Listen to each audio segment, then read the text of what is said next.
My dear ones, let me tell you something that will shake your heart, something that happened not long ago. It started with a simple phone call from my daughter. She said, "Mama, come stay with us for a few weeks. The house is too quiet without you." I smiled, feeling warmth in my heart. After all, what mother doesn't dream of being wanted, being needed by her own child? So I packed my little suitcase, a few dresses, my prayer book, and some old photographs. My heart was light. I thought I was walking into love. But I was walking into something far darker. When I arrived, everything seemed fine at first. My grandson Ethan ran to me shouting, "Grandma," and wrapped his tiny arms around my waist. That hug, oh, it was pure sunshine. But my daughter barely looked up from her phone. "You can take the small room," she said without even a smile. "It's temporary." Temporary, that word sat heavy in my heart. Days passed, I cooked, I cleaned, I folded their laundry. No one asked me to, I just wanted to help, to feel useful. But slowly I began to notice things. One evening I overheard my daughter whispering to her husband, her voice sharp like a knife. "We can't let her stay long. The lawyer said it has to be done before the property transfer." I froze in the hallway. Property transfer? What property? The next morning she was sweetness itself, made me tea, asked if I was comfortable, but I could see the calculation behind her eyes. Then came the night my grandson changed everything. He tiptoed into my room, his face pale, tears brimming. "Grandma," he whispered, trembling, "don't go back home." I sat up. "What are you talking about, sweetheart?" He shook his head and clutched my hand. "Mommy said when you go back home, you won't be coming back ever again." My heart dropped. "What do you mean?" I asked, barely able to breathe. "She was talking to a man on the phone," he said. "She said something about the gas and the papers being ready." I felt my whole world tilt. My own daughter, could she really be planning something so cruel? I wanted to believe it was a misunderstanding.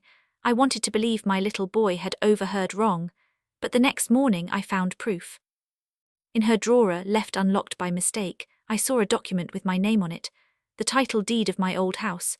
My house, the one my late husband and I built with our hands, and at the bottom, a signature line waiting for me. My daughter had already forged mine. I sat down, tears burning my eyes. My hands shook as I realized what this was all about. She wanted my house and she didn't want me standing in the way. That evening she said sweetly, "Mama, I'll drive you home tomorrow. You must be missing your bed." Her smile was too perfect. That night I didn't sleep. My grandson lay beside me holding my arm tight. When dawn came, I made my decision. While she was out buying groceries, I quietly packed my things, but instead of going home, I went to the police. I showed them the forged document, the messages I had taken pictures of from her phone. They listened, and one officer said softly, "You did the right thing, ma'am." When my daughter returned and found me gone, she called in a rage. "Where are you?" she screamed. I said, "Somewhere safe, and for the first time in a long while I'm thinking about me." There was silence on the line, then she hung up. Days later the police questioned her. It turned out she had been working with someone from a property firm, planning to sell my house the moment I passed away from a gas leak accident. My grandson saved my life that night. His little warning, "Don't go back home," was the voice of an angel. Now I live peacefully in a small apartment. It's not big, but it's mine. I have flowers on the windowsill, a rocking chair, and photographs of people who truly loved me. And my grandson visits every weekend. He brings cookies and stories, and every time he leaves he says, "I love you, Grandma, don't ever leave me." I smile and I say, "I won't, darling, not while there's still breath in me." Because sometimes, the people who save us aren't the ones we raised, they're the ones who remind us what love really is. So my dear friends, let this story remind you, blood may connect us, but it's love that keeps us alive.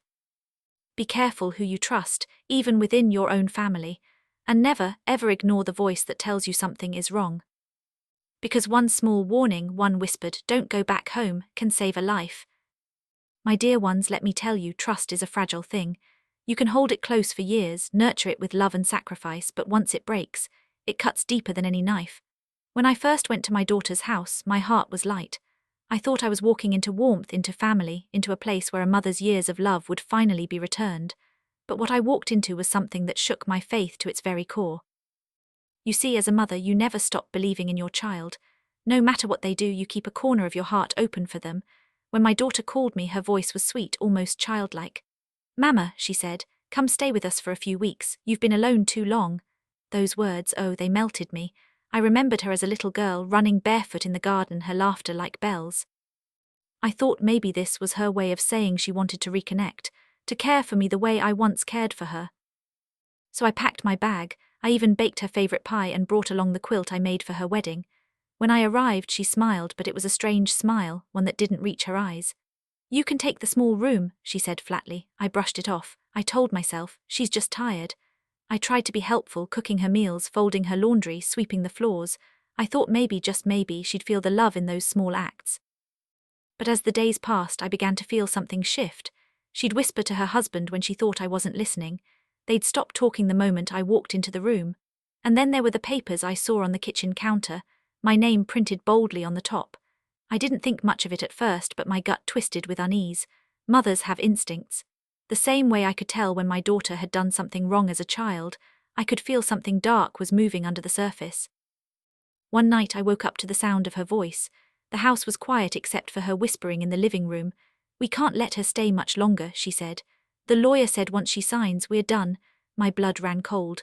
What was there to sign? I held my breath and listened. Every word after that was like a stone thrown at my heart. I went back to bed, staring at the ceiling, tears silently rolling down my cheeks. How could my own flesh and blood speak about me that way? I remembered all the nights I stayed up nursing her fevers. The times I went hungry so she could eat, the years I worked 2 jobs just to send her to school. And now she was plotting something behind my back.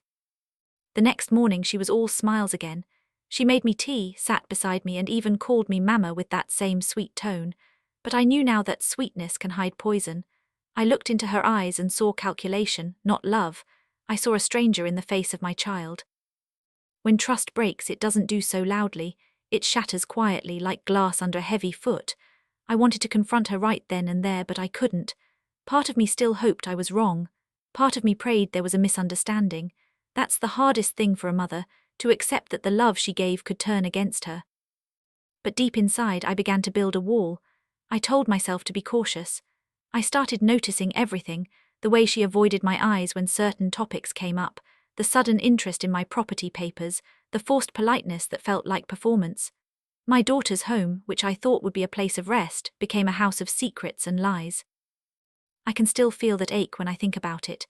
To be betrayed by a stranger hurts, yes, but to be betrayed by your own child, the one you carried in your womb, the one you prayed for, that pain is something words can't capture.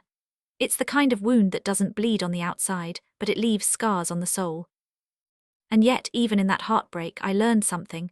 Trust can be broken, but dignity cannot be stolen unless you give it away. I may have been blindsided by her deceit, but I would not let it destroy me. That realization, my dear ones, was the beginning of my strength. Because sometimes, when life rips the curtain off someone's true face, it's not cruelty, it's mercy. I saw the truth, and though it broke me, it also freed me. For years, I had lived thinking love meant forgiving everything, overlooking every flaw. But love also means knowing when to protect yourself, when to walk away before the people you love drag you into darkness. And that's how it began, the slow unraveling of trust, the discovery that love without honesty is just illusion. That was the day I realized my daughter was no longer the little girl who once held my hand.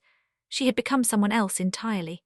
And I, Auntie Mae, had to find the courage to open my eyes, even when it meant seeing what I never wanted to see. My dear ones, if there's one thing I've learned in this long life of mine, it's that sometimes the smallest voice carries the greatest truth.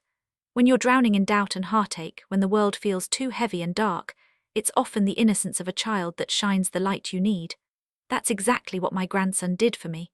He was just a little boy, all soft cheeks and curious eyes, but that night he became my guardian angel. It was late and the house was quiet except for the ticking of the old clock in the hallway. I couldn't sleep. My thoughts were swirling like a storm, the whispers I'd heard, the strange papers, my daughter's sudden mood swings.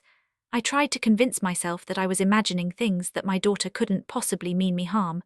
But my heart, oh, it was uneasy. Then just as I was closing my eyes, I heard the softest knock on my door. Tap, tappy tap. I thought maybe it was the wind, but then I heard it again, followed by a tiny whisper, Grandma. I sat up, pulled on my shawl, and opened the door. There he was, my little Ethan, standing there in his pajamas, his face pale as moonlight. I could tell he'd been crying. His small hands trembled as he reached for me. "Grandma," he said again, his voice quivering, "don't go back home." For a moment I couldn't understand. "What are you talking about, sweetheart?" I asked, kneeling to meet his eyes, but he shook his head hard, his lower lip trembling. "Please, Grandma, promise me you won't go home." I felt my heart start to race. I pulled him close and whispered, "Why, baby? Why are you saying that?" And what he told me next made my blood turn cold. He said he heard his mommy talking on the phone earlier that evening. "She said when you go home, you won't come back," he sobbed. "She said something about the gas and the papers." I froze, the words hit me like thunder. I didn't want to believe him, every part of me screamed that it couldn't be true. My daughter, my own child, plotting something like that. No, but when I looked into Ethan's eyes I saw only truth. There was no way that little boy could invent something so dark. I hugged him tight. He buried his face in my shoulder and I could feel his tears soaking through my nightgown. My mind was spinning, my hands shaking, but I forced myself to stay calm. I couldn't let him see my fear. "It's all right, my love," I whispered. "You did the right thing telling Grandma. You are so brave." We sat there for a while in the dim glow of the nightlight. I brushed his hair back and thought about all the ways children see what adults try to hide. They notice the tension in the air, the lies behind smiles, the danger in silence. Ethan had seen it, and instead of keeping quiet, he spoke up. That simple act of courage changed everything.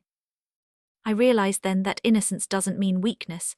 Sometimes, innocence is the clearest form of strength, because it hasn't been clouded by fear or greed or pride. My grandson didn't have the words to explain everything he'd heard, but his heart knew something terrible was wrong. And he had the courage to tell me, even though he was scared. That night I held him until he fell asleep in my arms. I kissed his forehead and whispered a prayer of thanks. "Lord," I said, "thank you for sending me this little angel. Thank you for speaking through his tiny voice." When dawn broke, I had already made my decision. I knew I couldn't go back home. I couldn't play blind anymore. Ethan's warning had opened my eyes wide, and though the truth was bitter, it gave me the strength I needed to act. The next morning, when my daughter came downstairs all smiles, pretending everything was normal, I played along. I made her tea, thanked her for her kindness, and told her I'd be going home soon. She smiled too quickly and said, "Of course, Mama, I'll drive you." But I could see the flicker of relief in her eyes, the kind that confirmed my worst fear. As soon as she left to run errands, I packed my things quietly and left the house. I didn't go home. I went straight to the police. I remembered every word Ethan had told me, every clue I'd seen, and I showed them everything. That little boy's trembling words had saved my life. Even now, when I look back on that night, I feel both sorrow and gratitude. Sorrow that my daughter's heart had grown so cold, but gratitude that her own son's heart still burned with love. He didn't just warn me, he reminded me that goodness still lived in our family. Sometimes God sends us protection in the most unexpected ways, through the voice of a child, through a whisper in the dark, through love that refuses to stay silent. My grandson's innocence saved me from destruction. His courage gave me life. And because of him, I learned that even in the face of betrayal, pure love still has the power to heal, to protect, and to guide us home to safety. My dear ones, when life throws you into a storm, you have two choices: you can let it drown you, or you can learn how to swim through it. And that's exactly what I had to do when the truth about my daughter began to unfold. You see, I was hurt, broken, and ashamed that my own child could wish me harm. But even in that heartbreak, something inside me stirred, a quiet voice that said, "Me, stand up. Think clearly. Don't let this destroy you." That voice became my strength. The night my grandson warned me not to go home, I didn't sleep. I lay there in the dark, feeling like my whole world had crumbled. Every memory of my daughter replayed in my mind. The first time she called me Mama, the way she used to hold my hand at the market, the way I worked my fingers to the bone just to make her dreams come true. I had sacrificed everything for that girl. And now she was plotting to take from me not just my house, but my peace, my safety, maybe even my life. I wept quietly into my pillow, but then something shifted. My tears turned into resolve. I realized that I couldn't let grief make me weak. I couldn't let fear silence me, because fear is exactly what evil feeds on, and I wasn't going to give it that satisfaction. The next morning I rose early. I looked at myself in the mirror, my wrinkled face, my tired eyes, and I saw a woman who had survived too much to crumble now. I said to my reflection, "You are still standing, me. You've buried a husband, raised a child, built a home from nothing. You can face this too. And I meant it. So I began to think carefully. I needed proof, not panic. I had overheard pieces of her plan, and my grandson's words gave me clues about the gas, about the property papers. So while my daughter was busy in the kitchen, I took quiet steps. I searched her office drawer, the one she always kept locked. And that's where I found it, a set of documents with my name printed on them, the deed to my house. And below it, a shaky, fake version of my signature. I felt my hands trembling, but I didn't scream. I didn't cry. I simply took a deep breath and pulled out my phone. I snapped pictures of every page. I knew I couldn't confront her, not yet. Because when someone is willing to hurt you, you must never let them know you're one step ahead. You must move wisely, not loudly. That evening she came into my room smiling, pretending as if everything was normal. "Mama," she said sweetly, "I'll drive you home tomorrow. You must be missing your own bed." Her words almost made me laugh because now I understood them for what they really were, a trap dressed in tenderness. But I smiled right back. "Yes, dear," I said calmly, "tomorrow will be fine." That night, while everyone slept, I packed my things quietly, methodically. My hands were steady, my heart firm. I knew exactly what I had to do. I kissed my sleeping grandson's forehead and whispered, "You saved Grandma's life, my love." Then I slipped out of that house before dawn. I didn't go home. I went to the nearest police station. The officer looked at me with surprise when I told him my story, but when I showed him the pictures, his face turned serious. He said softly, "You did the right thing, ma'am." And those words felt like a blanket over my shaking heart. It wasn't easy. The investigation took time, and the betrayal hurt deeper with each passing day. My daughter tried to call me, to shout, to cry, but I didn't answer. I had spent my whole life trying to fix her, to understand her, to love her no matter what. But now I had to love myself enough to let her face the consequences of her choices. People think strength means never feeling pain. But no, my dear ones, true strength is feeling every bit of it and still standing tall. It's holding your head high even when your heart is breaking. It's saying, "I deserve peace," even when it means walking away from the people you once gave your life to. When the police told me later that they had stopped her plan in time, I cried not from fear but from relief. I had faced the darkness head on and I came out alive. I didn't need revenge. I didn't need to curse her. I just needed my freedom, my dignity, and my safety, and I had them again.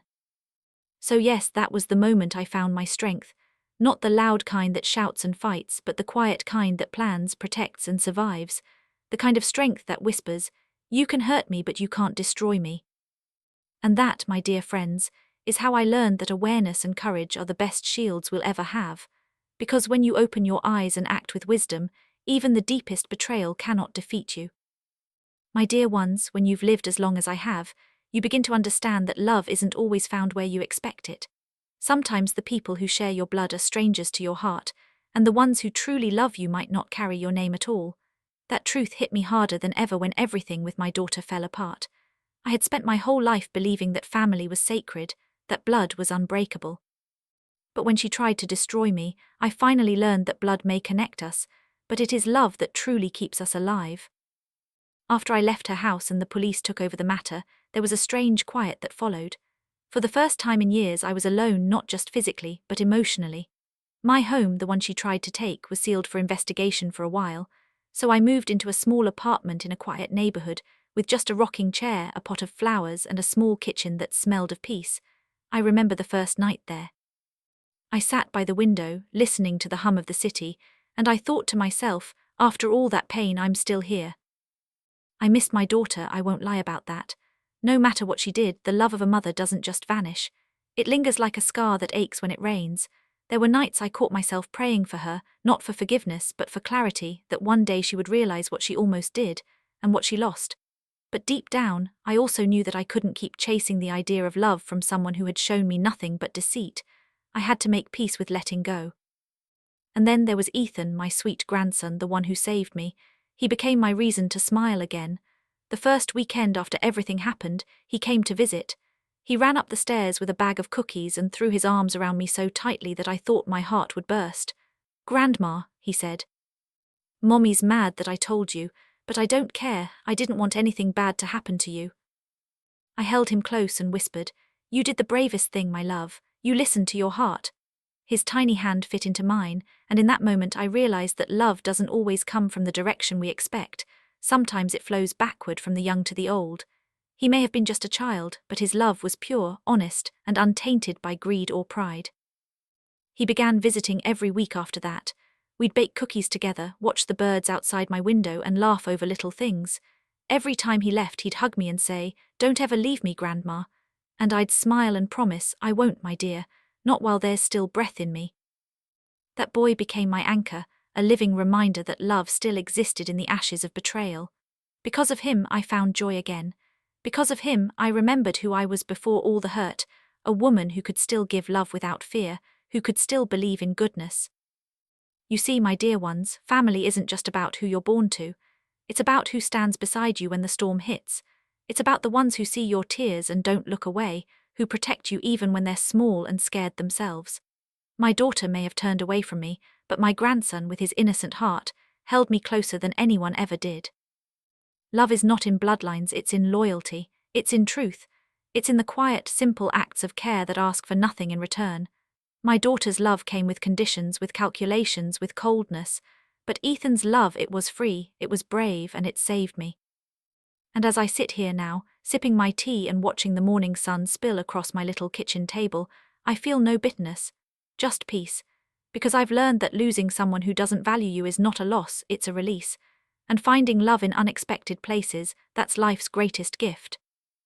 I may have lost a daughter that day, but I gained something far more precious, the understanding that love is a choice, not a duty. You can't force it, you can't fake it, and you certainly can't buy it. True love stands beside you when you're broken, when you're frightened, when you have nothing to give in return. So now when I look at my grandson's bright eyes, I see the kind of love that heals generations. I see hope, I see forgiveness, I see proof that even when one branch of the family tree rots, another can bloom stronger than ever. And that, my dear ones, is what keeps me going. Love, not blood, is the heartbeat of family, and as long as I have that, I will never be alone.